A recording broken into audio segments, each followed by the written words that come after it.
தற்போதைய அண்மை செய்தியின்படி ஆம்ஸ்ட்ராங் கொலையில் உண்மையான குற்றவாளிகளை கைது செய்ய வேண்டும் என வலியுறுத்தி ஆதரவாளர்கள் தர்ணா போராட்டத்தில் ஈடுபட்டு வருகின்றனர்.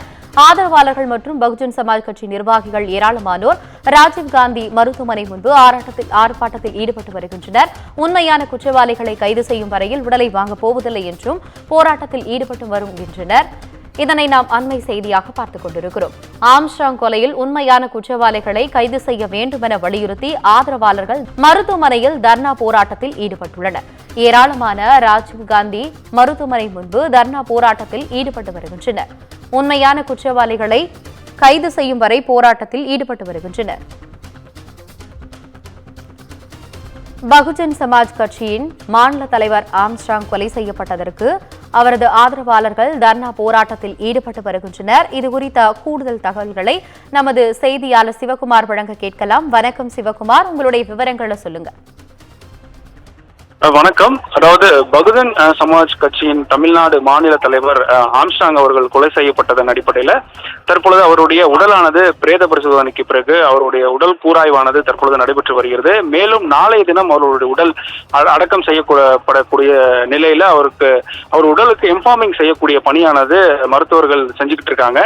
இந்த நிலையில தற்பொழுது ராஜீவ்காந்தி மருத்துவமனையில ஆம்ஸ்ட்ராங் அவர்களுடைய ஆதரவாளர்கள் மற்றும் குடும்பத்தினர் ஏராளமானோர் ஒன்று கூடி தர்ணா போராட்டத்தில் ஈடுபட்டு வர்றாங்க. அதாவது அவருடைய மரணத்திற்கு காரணமானவர்கள் உண்மையானவர்கள் தண்டிக்கப்பட வேண்டும், அவர்கள் உடனடியாக கைது செய்யப்பட வேண்டும் என்றும் தலித் தலைவர்களுக்கு பாதுகாப்பை தமிழ்நாடு அரசு ஏற்படுத்தி தர வேண்டும் மற்றும் அதாவது மரணத்திற்கு காரணமாக இருக்கக்கூடிய அதிகாரிகள் உடனடியாக பதவி விலக வேண்டும் உள்ளிட்ட பல்வேறு கோரிக்கைகளை வலியுறுத்தி அவர்கள் தொடர்ந்து தர்ணா போராட்டத்தில் ஈடுபட்டு வருகின்றனர். மேலும் அதாவது தமிழ்நாடு அரசு சார்பில் அவருடைய இல்லமான பெரம்பூர் பகுதியில் அவருடைய நல்லடக்கம் செய்வதற்கான பர்மிஷன் வேணும்ன்ற மாதிரியும் கேட்டிருக்காங்க.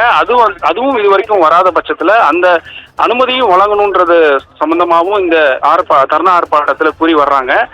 இது போன்ற பல்வேறு கோரிக்கைகளை வலியுறுத்தி தற்பொழுது ராஜீவ்காந்தி மருத்துவமனையில் அவர்களுடைய ஆதரவாளர்கள் தொடர்ந்து தர்ணா போராட்டத்தில் ஈடுபட்டு வர்றாங்க. சிறிது நேரத்துக்கு முன்பாக இந்த தர்ணா போராட்டமானது நடைபெற துவங்கியது. அந்த கூட்டத்தில் கிட்டத்தட்ட ஒரு 100க்கும் குறைவானவர்கள் மட்டும்தான் அந்த ஆர்ப்பாட்டத்தில் ஈடுபட்டு இருந்தாங்க. நேரம் செல்ல செல்ல போராட்டத்தில் ஈடுபவர்களுடைய எண்ணிக்கையானது அதிகரித்து வருகிறது. இதன் காரணமாக இங்கே ராஜீவ்காந்தி மருத்துவமனையில் பரபரப்பான சூழல் காணப்பட்டு வருகிறது. காலை முதலே அரசியல் கட்சி தலைவர்கள் அவர்களுக்கு ஆதரவு தெரிவிக்கும் வகையில் பல்வேறு அரசியல் கட்சி தலைவர்கள் இங்கே நேரில் அவர்களுடைய ஆதரவாளர்களுக்கு அவங்களுடைய ஆதரவை தெரிவித்து வந்திருந்தாங்க. காலை திருமாவளவன் வந்திருந்தாங்க, விடுதலை சிறுத்தை கட்சி தலைவர் திருமாவளவன் வந்திருந்தாரு. சற்று நேரத்துக்கு முன்பாக திரைப்பட இயக்குனர் ரஞ்சித் அவர்கள் வந்திருந்தாரு. தற்பொழுது கூட இப்போ திரைப்பட இயக்குனர் மாரி செல்வராஜ் அவர்கள் வந்திருக்கிறாங்க. தற்பொழுது பேசிக்கொண்டிருக்கக்கூடிய நேரத்தில் கூட மத்திய இணையமைச்சர் எல் முருகன் அவர்களும் இந்த போராட்டக்காரர்களை நேரில் சந்திச்சு அவங்களுக்கு ஆதரவும் தெரிவித்து வந்துட்டு இருக்கிறாங்க. அதனுடைய காட்சிகளை நம்ம பார்த்துட்டு இருக்கோம். மேற்கொண்டு அவர்களுடைய குடும்பத்தாருக்கு ஆறுதலையும் தெரிவித்து வரக்கூடிய நிலையில அவர் போராட்டக்காரர்களின் கோரிக்கைகள் என்ன என்பது சம்பந்தமாகவும் தலைவர்கள் கேட்டு அறிஞ்சிட்டு இருக்கிறாங்க. இந்த நிலையில நேரம் செல்ல செல்ல அவர்களுடைய தர்ணா போராட்டம் தீவிரமடைந்து வருகிறது. ராஜீவ்காந்தி மருத்துவமனை வளாகம் முழுவதும் அவர்களுடைய போராட்டக்காரர்கள் கூடியிருக்கக்கூடிய சூழலை நம்ம பார்த்துட்டு இருக்கிறோம். இந்த நிலையில அவர்களுடைய கோரிக்கைகளை வலியுறுத்தி தர்ணா போராட்டத்தில் ஈடுபட்டு வந்துட்டு இருக்கிறாங்க. கடுமையான முழக்கங்களை எழுப்பி வந்துட்டு இருக்கிறாங்க. அதையும் நம்ம பார்த்துட்டு இருக்கிறோம்.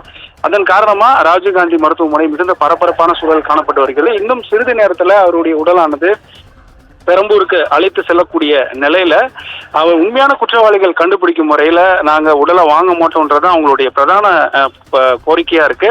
அந்த வகையில உண்மையான குற்றவாளிகள் கைது செய்யும் முறை எங்களுடைய போராட்டம் ஓயாது, நாங்கள் தொடர்ந்து போராட்டத்தில் ஈடுபட்டு வந்துட்டு தான் இருப்போம்ன்ற முழக்கங்களை விட்டு அவங்க தொடர்ந்து தற்போது போராட்டத்தில் ஈடுபட்டு வந்துட்டு இருக்காங்க. அதை நம்ம பார்த்துட்டு